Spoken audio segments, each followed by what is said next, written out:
Welcome to Beatmatch Guru. Today we're looking at the areas in which I wish I knew about DJing when I first started as my 15-year-old self back in the day, which feels a very long time ago now.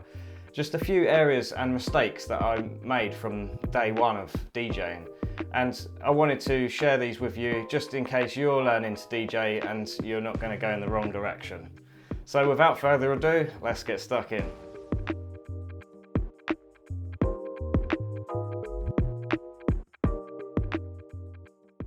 So mistake number one I made was I started to cue up the track on the second beat of the first bar of the actual total track. So I was DJing with vinyl and I would find the snare, which is the snare drum, and that was on the second beat. So instead of using the first beat, which is the kick drum, so I'd use the snare, but instead of using the kick, you know, I don't know why I did that.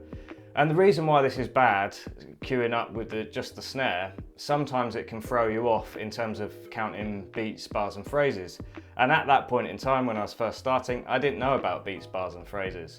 So point taken here is cue up from the kick drum from the first beat of the first bar of the 32 beat phrase, for example, and get used to and get the knowledge of counting beats, bars and phrases, and you'll be really good at mixing.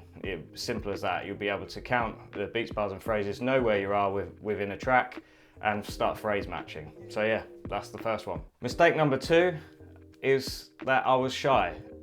Sounds strange, but yes, I was shy to start playing and DJing in front of people.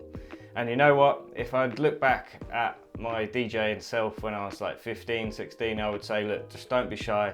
Don't stay in your room as a bedroom DJ. Just get out there, DJ at a friend's house, at a garden party.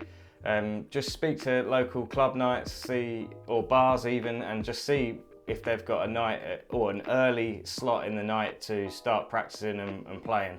Even if there's a few people at the bar and the dance floor's empty, you're still getting that experience.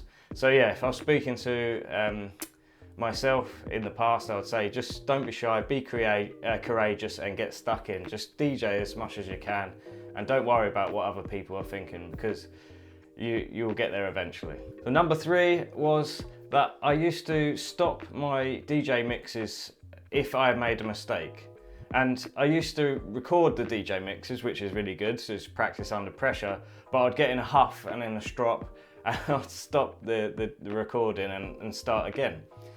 But my philosophy on this now is different, and what I'd like to advise you is that it's better just to carry on going through the DJ set as a whole for like 60 minutes, for example, or 30 minutes, it depends how long you want to do it before.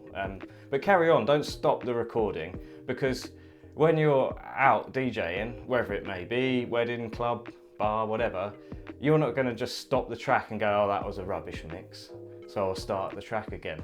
So really, the tip here is to practice under pressure and learn from it, and just learn from the mistake that you did. And usually, when I make mistakes, because I'm rushing the mix, trying to get it done. So if you prepare, know your tracks, set your cue points if you're using digital software these days, and just practice until you know your tunes inside out. Don't rush, and always practice under pressure and see it through. Okay?